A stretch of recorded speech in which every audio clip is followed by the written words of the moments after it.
Good morning, everyone. Let's sing together. Sound, minds, music, and me. Come on, you guys. You know you want to. The rhythm of our family. Okay, we're going to do it every time, so just do it. It's fun. It's morning time. Here we go.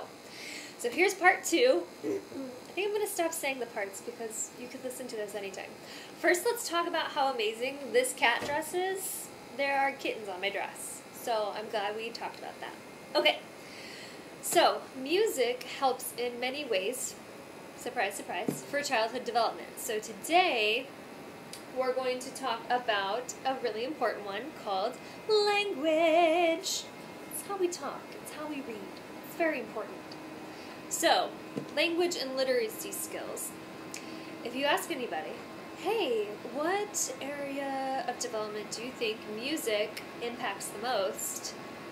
I would be like, hey, language and literacy. Because they're speaking, they're hearing, and then you'll also be reading the words with them. Maybe not while you're singing, obviously, but it will translate to reading skills. I'm going to cough. Okay, so first, spoken language. So with music, you can practice language and decipher meanings. So, practicing language. You can modify well-known songs like Happy Birthday to You to mean something else. Like if you were doing lunchtime. Happy lunchtime to you. Sing with me. Happy lunchtime to you. Happy lunchtime, dear. Na, na, na, na. Happy lunchtime to you. I know that I can't hear you, but Rachel's going to tell me which one of you participate with the video singing. I'm just kidding. She won't. Okay, so the second thing is also filling in the blanks. Here's a great song you could do.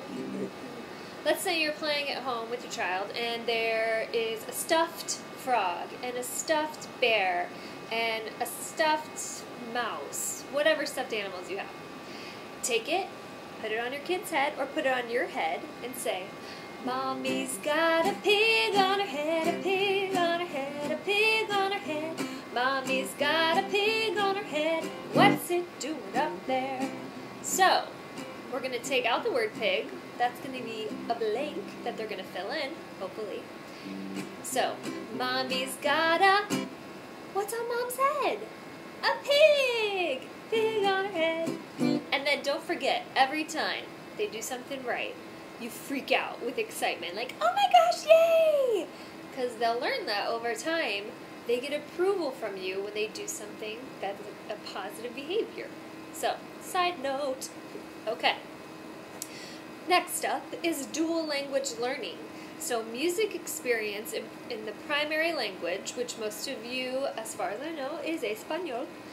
It supports dual language development in the first 3 years and beyond. So if you're doing songs with them in Spanish, which we're going to do a lot more Spanish songs coming up, get excited.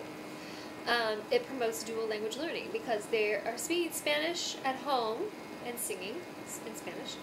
And then at school, we'll be doing English and Spanish. And they hear both languages. They're pretty much set to go already because it's all around them. Next is receptive language. So the word receptive, it's like to receive. When you get something, so you're receiving it in your brain. Receptive language, you understand it. So listening to music exercises receptive language skills. So your kid probably won't understand or won't be able to say the things that you're singing, or they can't say those things, but they can understand it. They're receiving that information still. So anytime we're singing the songs, all of that is being input into their brain. Inputted? Very smart. Okay, so next is phonemic awareness. And you're like, what's that word mean? Well, so it's any of the perceptually distinct units of sound in a specified language. So in English, it'll be the letters P, D, B, and T in the English language. So the word pat, bat, cat, hat. A really great song that helps to do this, decipher it, is I'm a Little Teapot. I think we just learned this one. I'm a little teapot, short and stout. Here is my handle, here is my spout. Spout. When I get all steamed up, hear me shout. Tip me over and pour me out. So all of those words have the same ending, out. But we have pout, spout, shout. So they want to be able to describe how well, I'm sorry, that's not true. I'm reading this paper. Obviously, you can probably tell. Okay, so the child needs to be able to hear, recognize, and use different sounds. So that's our goal. So we're using music to do that. So I hope you learned something today, and I'll see you again next week, or next day, or whenever you watch this again. Okay, bye!